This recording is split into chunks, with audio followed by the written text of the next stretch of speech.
In a recent Bloomberg survey of 55 economists, the survey suggests that 50 economists are predicting that the US GDP will recover and maintain positively into the third quarter. The stock market largely reflects this general view and is rallying. So, do you think we should invest in the stock market now?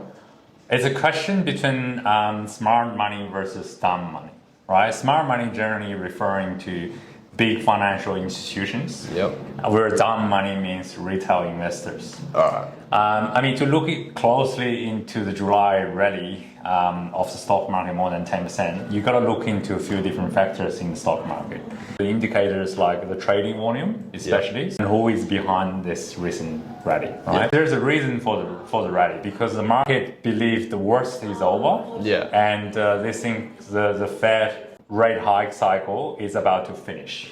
They think it's going to get better. Potentially. At least it's not as bad as they predicted. Going forward, whether or not the market has priced in all the relevant information or correct information into this current rally, we have to wait and see. Last time they were wrong. The majority of economists still predicted that it was going to maintain, if not grow, and those small few of economists got it right, and it looks like potentially they might get it right again. I think the main factor why the market behaved like this in the recent weeks is because the unemployment rate in US is so low.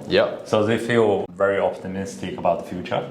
The fact is, some people might argue, if you saying this is a technical recession, but how come the unemployment rate is so low? This is a conflict with each other, those two data. But again, I believe this is just a dead cat bounce in the stock market. There's a few reasons for it. Firstly, we still have high inflation in the US, or everywhere, locally as well. Number two, I don't think the Fed will stop rate hike in the next few months. I think they will continue to at least by mid of 2023. They have to reduce the inflation rate by a dramatic amount. So currently it's ridiculous amount, right? 9.1%. It's pretty much 3 times what it's targeted at. It will be interesting to see next week's new figure what be like. But I don't think it will be anything below 8%. I think it will stay above 8%. Right? Well, let's wait and see if the inflation rate is peaked or not. Then number 3 is I think most of the SP 500 companies, they already start to reduce their workforce. They stop hiring, starting to cutting jobs. Because although they had a better than expected earnings season, but better result is still better results. Right?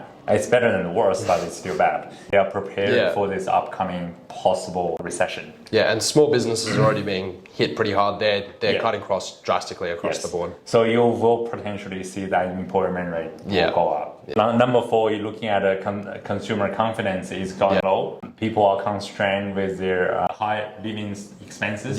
Especially with the recent rate hike, it's a direct result of high mortgage rates and high mortgage repayments. On the demand side, it certainly be reduced. Then finally, referring back to the smart money versus dumb money, I look into the data and look into the indicators.